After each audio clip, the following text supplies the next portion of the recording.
We are barreling towards what appears to be a government shutdown, depending on what the U.S. Senate does today in response to the House passed continuing resolution that funds President Trump's border wall to the tune of $5 billion. And joining us now on the line to talk about all of this and more is the one and only Sheriff David Clarke. He's the former sheriff of Milwaukee County, Wisconsin, and he's a senior advisor to America First Action PAC and Policies. Sir, thanks for joining us here today on Breitbart News Daily.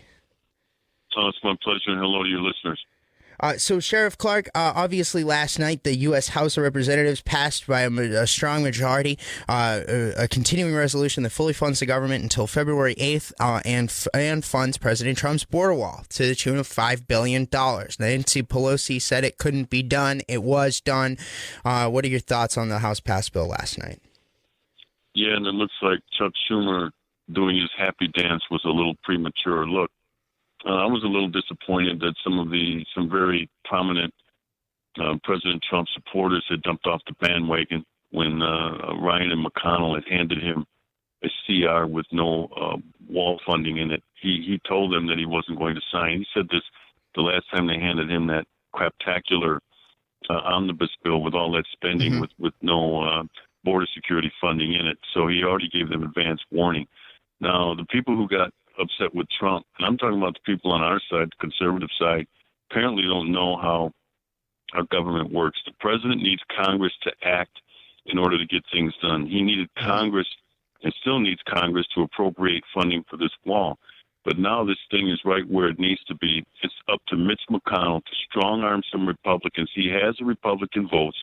He's going to need every Republican to pass a bill in the Senate now, because as you indicated, it's now in their hands, to put forth a CR with some wall funding in it. This is a long way from over, but I knew that early in the week when people started to bail on the president, talking about him caving. This president's not going to cave, but he understands he's got to work with, because that's the way our founders set this up. You got to work with the Congress to get this done. Mm-hmm. So we actually have some audio of President Trump from yesterday talking about this. Can we play clip 1B? I want to get your response to this, Sheriff Clarke, afterwards. Let's play clip 1B. The safety and security and sovereignty of the United States is the most important principle of all. If we don't stand strong for our national borders, then we cease to be a nation, and we betray our commitment to the loyal citizens of our great country. I look forward to signing a bill that fulfills our fundamental duty to the American people. It is all about, and I say this in any way they want to hear it, it's all about America first. We have to put our country first. We have to put our people first. And we have to put safety first. Mm-hmm. Sheriff Clarke, what do you think about what President Trump was talking about there? Very well put. And it's important when you're the President of the United States to be able to communicate in a way that people understand it. From the very beginning, from the time he announced that he was running for president, all through the campaign, and even after he was inaugurated, he's been talking about sealing that southern border security. He made it a major plank in his platform. So I thought it was very well put. See, he's approaching this thing from a policy perspective, and Schumer and Pelosi are approaching this from a political perspective. They're trying to get a political win. They're trying to deny the president from fulfilling a campaign promise. That's the politics of it. But the president's made it clear that when it comes to border security, and the wall is only one part of it, he understands those other things that he needs, but he outlined that in his State of the Union address with his 4-point plan to fix immigration. But again, he needs Congress to act. So I think it's important, like I said, though, for him to keep saying it, keep communicating it over and over and over, that narrative, because people, I think the American people, they get it. They really do. When you look at the polls, it polls in the 70 and 80% that people want this broken immigration fixed. They want this illegal immigration, people trespassing into our country and setting up residency. They want it to end. They want illegal drugs, guns, and gangs from pouring over our southern border. That's what this is about from the president's perspective.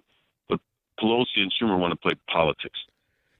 So now you spent many years in law enforcement as the sheriff of Milwaukee County. Can you explain for us why it's important that we have a wall along the U.S. border with Mexico? I don't think we can do this enough. Why get our law enforcement officers to keep the American people safe? Why do we need a wall? Why do we need immigration enforcement? Explain that for us.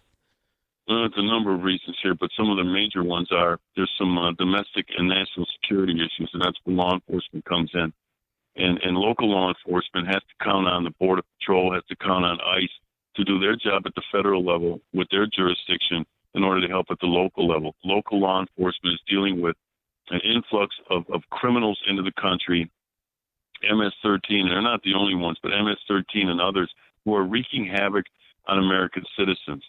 If we don't get the help of the Border Patrol, if we don't if we can't depend on, and they're doing a great job, by the way, with what they have. Okay, they need more resources, but they're doing a great job with what they have. But if we can't count on them, once they get into the country, once the meth gets into the country, once the fentanyl, once the heroin and the other opioids get into the country, it's too late. Once it pours over to the border and then gets into these cities, these major hubs where this stuff is distributed, it's too late. So that's why we need to count on this president, and that's why law enforcement, in part, the majority of them supported this president because of his stance on law and order. And part of the law and order is enforcing our immigration laws.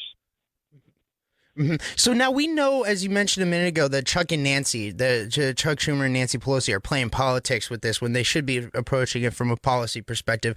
But the fact of the matter is that there are a number of other Democrats on either side of Capitol Hill, on the House side or the Senate side. Now, none of the Democrats voted for the House bill last night. But the fact of the matter is that what's your message to those other Senate Democrats? What should they do when they're approaching this? Is there because I think there's a number of them that should vote for this House passed CR. It has nothing in it that they should be able to object to. The border wall funding is completely normal, and then the rest of it's just a continuing resolution that funds the government at current levels until February 8th. And then there's disaster relief money in it. So it's just what's your message to those other Democrats in the Senate?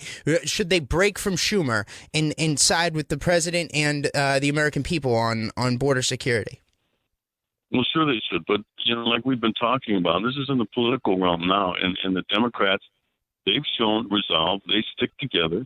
A couple of them broke off in the Justice Kavanaugh vote, but short of that, they usually stick together because of the politics. Their position is not in the best interest of the American people. Their position is not in the best interest of their constituents, but they don't care about that. They care about the politics. And I think that people ought to show some backbone. And I'm talking, we could sit up here and we could complain about the Democrats and their position. Keep in mind that there are Republicans. There are Republicans on the Hill who aren't for this wall, but we're going to smoke them out now. We're going to find out. The rubber's going to meet the road in the Senate. And McConnell, even if he doesn't have the votes, because I said this is a long way from over, but if he doesn't have the votes, he ought to take the vote anyway, because I and you and other conservatives and the American people need to know which GOP members in the Senate are not with this president. We need to smoke them out. We need to call them out. We need to flood their offices when we find out who they are. And McConnell should slip it out there. He doesn't have to. He won't call these people out in public, but there's nothing wrong with him getting to some conservative media outlets like Breitbart and others and say, hey, here's the Republicans we need to put the heat on because they're not playing ball with us. But as far as the Democrats, they're going to do the political thing, but that's usually what goes on in Washington. That's why our whole this whole situation, not just illegal immigration, but that's why we have $21 billion in debt or whatever. It's because in Washington they play politics instead of focusing on policy. Yeah, so now, Sheriff Clarke, and the last thing I want to ask you about here is, and we got an enormous amount of call volume into the show over the course of this week as this fight has been building. A lot of people are commenting on the website. There's tons of people out there, the army of deplorables, if you will, right? Like the people that supported President Trump in 2016, they still support him today. They want to get involved in this fight. What's your message to those people that want to do something? What do they need to do across the country right now? Who do they need to be calling? What do they need to be doing? What do they need to be saying? How does the army of deplorables out there get involved in this fight?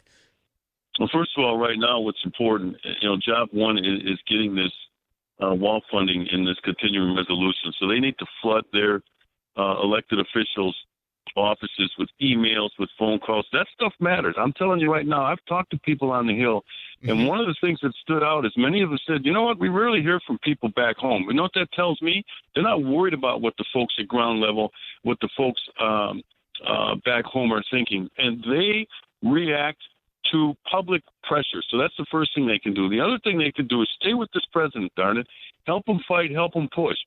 Stay active, stay loud, call, write, blog, take to social media. There's a number of things that they can do to let this president know they're still with him, and that they're willing to fight, and also sends a message to the other side, because the other side, the Democrats, the never-Trumpers, they're counting on people bailing on this president. So we need to make it known, and we need to be very clear to those people, we're not abandoning this guy. We're going to stay with him, and there'll be a political price to pay for you if you continue to fight this president, if you're a GOP member, to not work with him.